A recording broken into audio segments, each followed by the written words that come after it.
So I originally wanted to make a video on working with your angel, because I felt like I kind of stumbled across the ability to work with my personal angel. And thinking of the angel as an archetype, or the embodied, like I feel like my personal angel is a piece of myself that just takes any form or shape that I'm willing to accept. So it's almost like, well, I have to just kind of leave it at that. Um, but I'm gonna say my the path to this experience, uh, I think, was just being in a place of readiness and preparedness that took a long time. Like I wanted it, and I read a book on how to like contact your angels, your guides, spirits, and whatever. I've been playing with magic, but for a long time I had a mental block. uh Growing up in a crazy religion, it angel contact seemed to be only for chosen special people.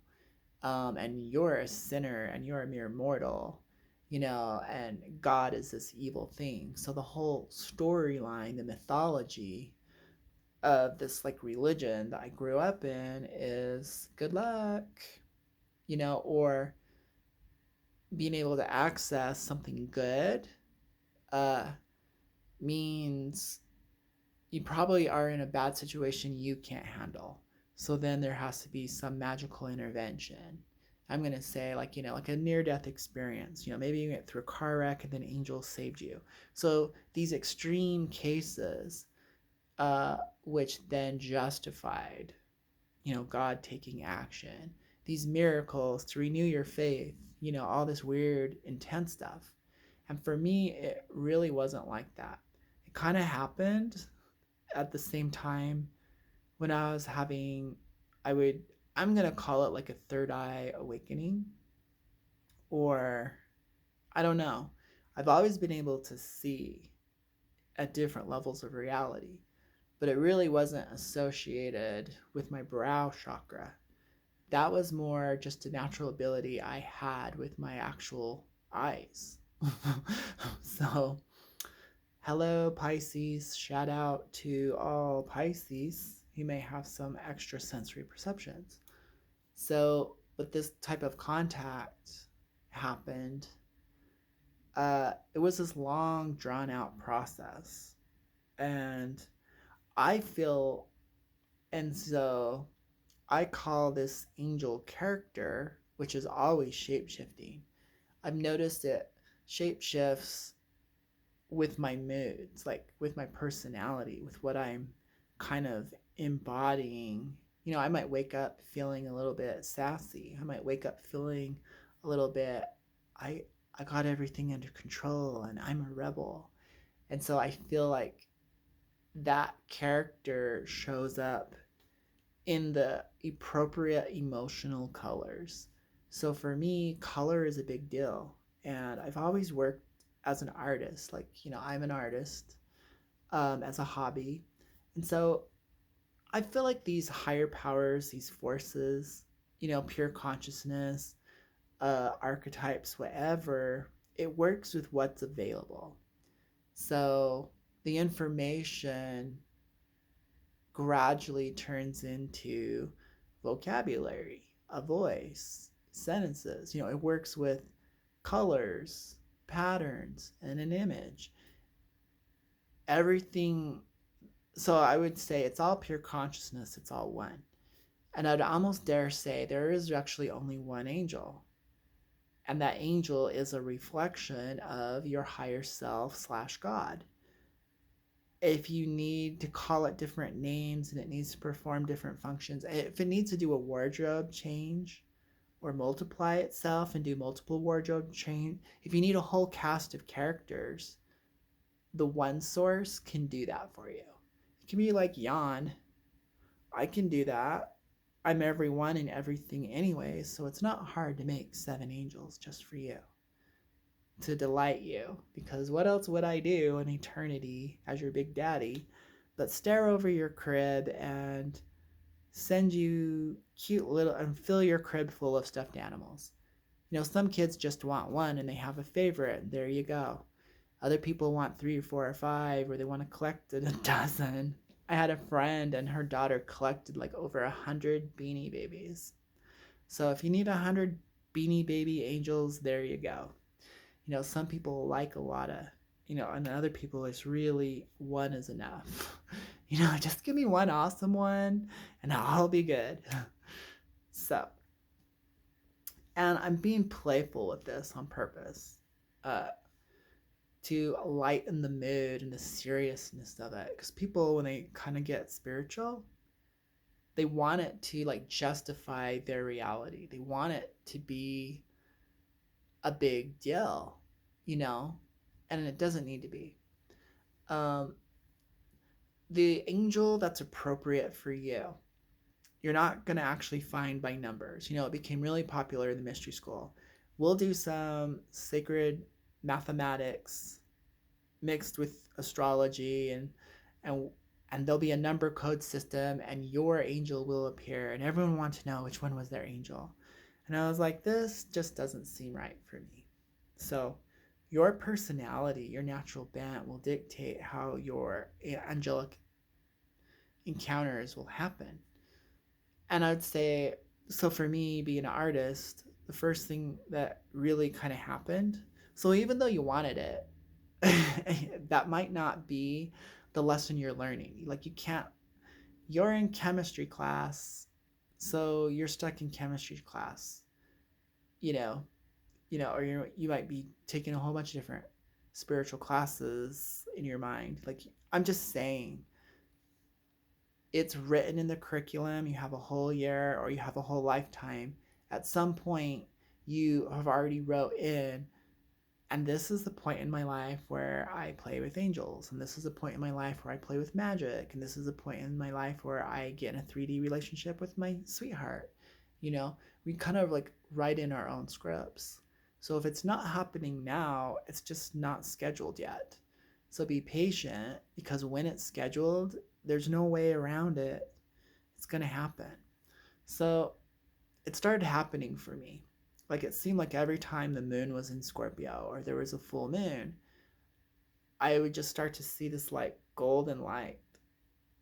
I'd be like looking at a newspaper or a magazine, and then all of a sudden it was like there was a flashlight on the paper, and I was like, where's this gold light coming from? It's like projected right in front of my face. And it was this like soft gold, deep gold, gold like the sun. And then, it was just like small, size of a dime. And then sometimes it was the size of a quarter. And then sometimes it was a little bit bigger. And then I was like, what? And I was like, and that's super cool. And then, it'd be gone for a while, and then all of a sudden I'd notice a gold light. Sometimes there'd just be this gold light. I've always been able to see psychically with my eyes open, whether they were, and it changes with time. Like, there's all these variables that are happening, so it's not like just constantly. Uh, but sometimes, so I'm like, all of a sudden I'll just like see this gold light in my head. I'll be like, what? And it kind of like grew and softened and warmed up a little bit, but it was like not like, it was just more like an essence. And then it just kind of opened up more. And then there was a couple of visions I had. And then it just kind of started happening. Like, one day I was standing in front of my mirror in my room, and I like saw this hand. Like, we'll just use the word imagination. It just was like this large hand, this angelic hand, just kind of like a hologram, was coming in through my room, through my mirror in front of me, and handed me a heart, like a human heart in its hand.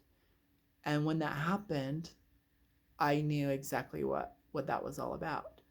I was like, oh, I guess I saved a part of my heart from being damaged, being in a 3D world with like unconscious people who aren't living from their heart and who aren't like spiritualized. Instead of like you went through a whole bunch of garbage through life, and this piece of your own heart, your angel was holding for you all these years, for like 30 years. And when you were mature enough to have this piece of your own self back, this reconnection to the angelic realm, this divinity, you'll be given back this piece. But before that, you had to go through all these other obstacles, other learning curves, other fun adventures that didn't require this part of you to participate. It was my own heart. And so it gave me my heart, like this like hologram just went in, and the understanding was instant. Then, then I kind of found out I was a full body channel. And I was already channeling gods, so it wasn't like, whoa, new. It was just different, a whole different way of this happening. Uh, so my angelic connection, it channels through me way kind of different. It kind of came different, bold and sudden, and it kind of superimposes itself on me to in various degrees, because certain days, certain moods, depends upon what I eat, it depends upon what's going on with the planet, and my like there's all these variables that are beyond my understanding. So it's unpredictable, very spontaneous. But this kind of is the whole reason why I was doing the video on shamanism, because I sat down and I started to spontaneously transform into my angel, because my angels superimpose, they merge with my energy matrix. So, we'd call that like your aura.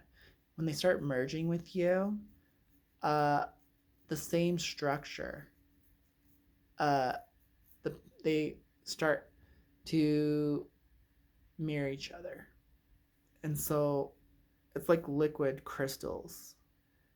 And so the angelic form, my own liquid crystal angelic matrix, starts to shapeshift, starts to merge, starts to harmonize and reflect that. So that's how the merging process happens. We didn't know that until I channeled it, because someone's asking, how is that? How you can explain that? I'm like, yeah, that's how. So I'm like in my room after a fun day of adventures and nothing to do, scheduled the day off from reality.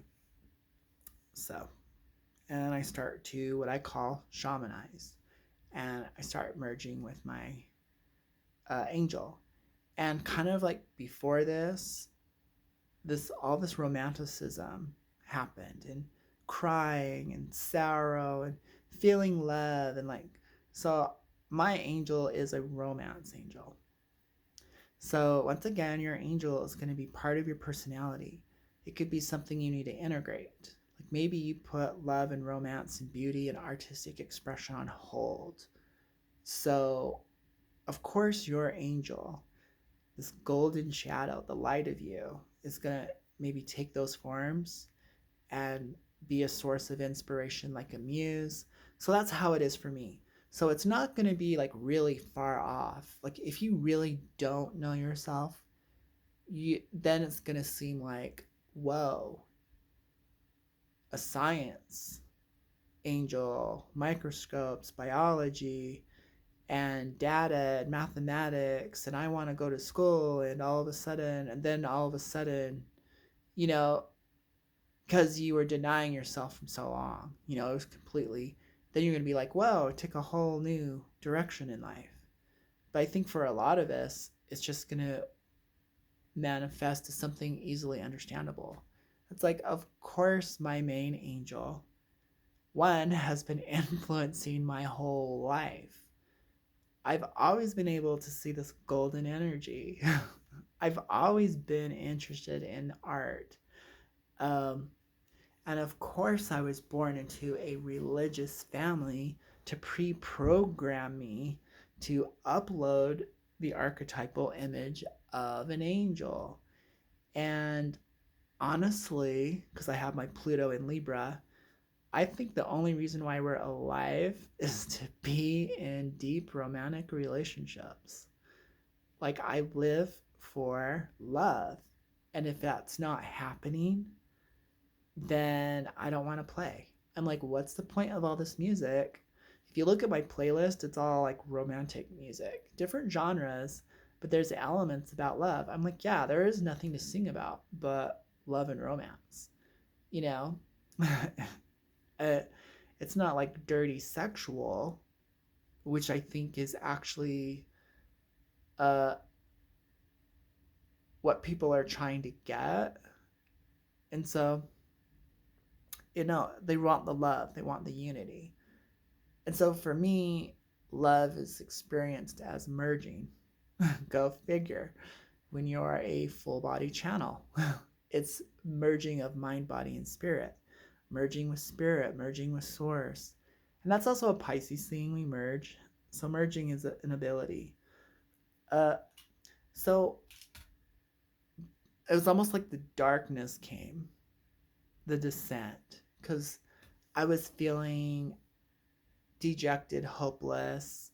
In the storyline of the past, you can't have a good romance story unless you lose love, unless there's love lost, and then possibly reunion or a new love. So you have to go through the cycles. You got to make your life a great, mythical story. And so all of a sudden, I had a great day. I was out in the forest and everything was great. And then I sat down and all of a sudden I felt loss and sorrow. And I usually don't feel emotions like that at all. Like, of course, there's going to have to be other forces at play to make me feel emotional. Like, I've kind of trained myself to be in the neutral zone. Being neutral, kind of being zen, has been my safe place to deal with myself, to deal with life, to deal with life challenges. Like, let's just stay neutral. Let's not get super angry. Let's not get super passionate about this. Let's just zen our way. Let's be clear. Let's be practical. Yes, those are emotions, and oh my God. And so emotions, strong emotions, have always kind of frightened me. But you almost need bigger, expanded emotions when you're dealing with bigger containers like your angel. So, anyways, so I sat down. I'm having these experiences, and then I'm like, let's draw. Well, actually, my body started feeling awkward. I kind of felt sick a little bit. I was like, what's going on? I'm like, oh, like I need to take a nap, or I'm just not feeling well. Let's do like what's going on? And then it was like I shamanized. And so this like holographic image of me transforms into this like blonde guy with like long hair. And, you know, and I'm like, okay, I think this is my angel. But usually he's a redhead.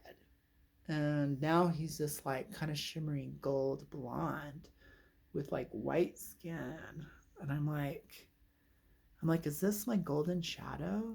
And I'm like, I am feeling love lost. Like, I feel like someone has taken an arrow and stabbed it through my heart. And so I'm like having this like emotional journey, kind of like an unfolding process, but it was like this journey.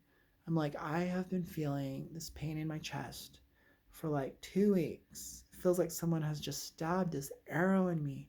I'm like, who in the human world could be so cruel to just stab me? They don't even know me. Then I was like, I even feel injured. I feel wounded. I feel like a child. And then I'm like, and so I'm in my angel form.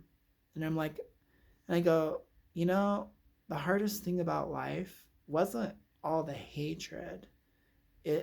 It's not the ability to express my love. And like why this is going on, I'm like, news to me. So that's how I really feel. So that's what's really bothering me. So it's kind of like enlightening to have this psychological process come up through the gentle emotions of despair and loss and woundedness. And then I'm like, that it kind of like crystallized into like my angel. And I drew a picture of him. So there he is. And I'm like, this is like the divine child archetype. Like there's a piece in everyone that's innocent, that's pure, uncontaminated, not labeled, needs shelter, but is the hope of the world, that is magical, that is, that it's like this infant. It's like the secrets of the universe are here in this perfect form, and it's a baby. And all it can do is laugh and cry. And everyone doesn't understand that it is the divine. Like it's the perfect mirror. It's an all-knowing being. And yet the strange situation is we are so far off the mark. We're so, I want to say contaminated, but we've just been in the 3D world so long with our thing that we do that when the truth of life is shown to you in the birth of a child, you miss it. You think it needs something from you, and really all it has everything. Like it is everything. Like, and so your angel, if you can't connect with it, could be you need to get in touch with your inner divine child. And this also works for contacting gods and goddesses. Because as children, we look up to the parent figure, we see them in huge proportions, larger than life. And so if you want to, and so healing the inner child or just getting in touch with your inner child, getting in touch with your divine child, your innocence, your vulnerability.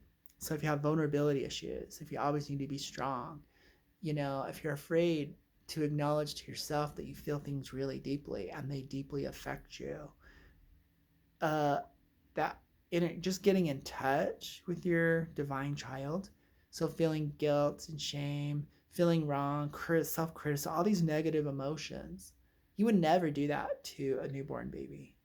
You would never do that to a child. And so why would you do that to yourself? So you could just like unburden yourself of that.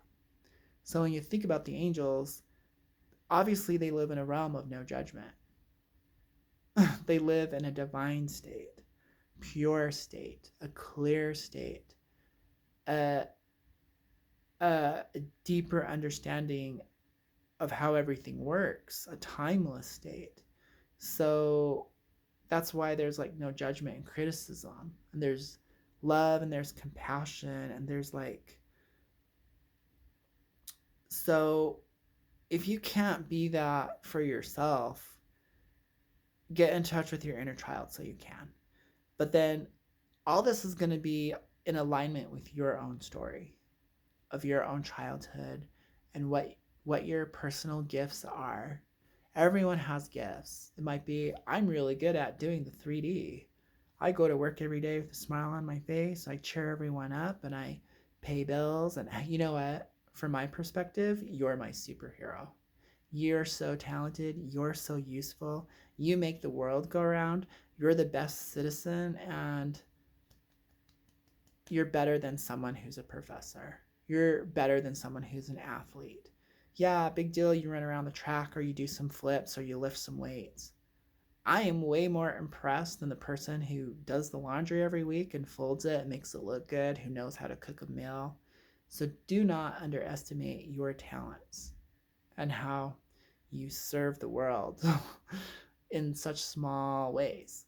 So, yeah, kind of a little tangent there, but I'm just saying, it You don't need to be lighting a candle. You don't need to be doing a ritual and a ceremony. It's going to be a natural unfoldment of, I'm going to call it deservitude, feeling worthy, feeling good. And then also maybe putting in some work, a little meditation time, a little self exploration of some spiritual stuff can open up some doors. And then your angel can just manifest. And, you know, so I think this character that I've labeled my muse, that I've labeled my angel, is a part of myself. And maybe that's human to think because it's so working with me so deeply. So I think that works for me. So whatever works for you. So I don't think my angel is here to make a miracle that I don't deserve. Give me something. It's not something I pray or worship to, but it's something I work with and is obviously deeply invested in my well being. But I'm as deeply invested in his well being. Like, talk about develop. So I'm like, if I was in a love relationship, I don't know if I'd have time to have these special experiences of just sitting down, having emotional response, and then merging with my angel, you know, I'd be like, I'm probably going to be worried about when my boyfriend's texting me next or making the bed and so I'm learning that everything is scheduled right on time. So if things don't materialize, if friends don't show up, if I feel like I need to be stuck in my room, as this high powered business CEO job never happens for me because you're kind of being forced in this lifetime to sit with yourself. So you can get in touch with yourself and put all these puzzle pieces back together. You have to like remember your body. You have to like pull all these parts and pieces. Now that you've like kind of like did a what I call a earth walk, now that you lived in the 3D world and you've scattered bits and pieces of your heart everywhere, like when all those memories are loaded with your energy, you have to bring them all back. You have to like learn to put your soul back together if you want to learn to do soul retrieval. Just saying. Uh, so it's like, and learning to honor your own connection to source, learning to honor your own way. You know, mine's an artist way, but it's just as valid as a technology way. We all get to the same point, you know, and we're all on these learning curves. And sometimes it's hard to remember that when everyone seems to have an agenda and they're packaging packages packaging things a certain way under a certain culture, under a certain ideology, under a different archetype image, under a different symbol. People are going to war over all these things. And I'm like, I feel like the whole universe will unfold itself the more you spend time with yourself. And it's going to unfold it in a way that you understand because it's a direct relationship between you and source, you and spirit. So I've literally broken up with friends because they try to adapt someone else's culture on top of their shamanism or spirituality. They put on or they cling too hard to a deity, an ascended master, uh, and I'm like, now it's creating shadows. Now it's distorted. So I have to leave because I need the freedom to have it happen the way it's supposed to happen. I need to get out of the way and have my experience because I had no idea. Uh, and I also don't know the full development. Like I'm unfolding. What's going to happen after years and years and years of merging with this archetype or this aspect of myself? will I rebirth myself into this being? Am I this being in another dimension? Is this where I go half the time? So, as many answers as questions. So, it's definitely a spiritual adventure. And the fruit may not yield itself in this lifetime. It might be many lifetimes. It might be serving in a non tangible, non physical way. The value of it for myself. So currently, I call it my muse, and it's the source of my artistic inspiration. But it also is the embodiment of my ideals. What do I value in life? And it's love connections, romance connections, something that like gets my heart beating. So I'm definitely artist. I definitely have my muse, and I gone through the journey of searching for it and being angered by things that glitter but aren't gold. You know, they're just like reflections, they're just mirages, haunted. And I'm like, where does this love come from? Somewhere in my mind, I must have received an imprint of unconditional divine love. And I can't look to the people around me, can't look to my adoptive parents and family members. It's frustrating me so deeply. And I'm like, did I run into someone who's given me this imprint? Or was I born with it? Or is it source? Is it a memory from being in a higher plane where there was love and there was this? And have I ever been in the angel realm or a realm of deep beauty?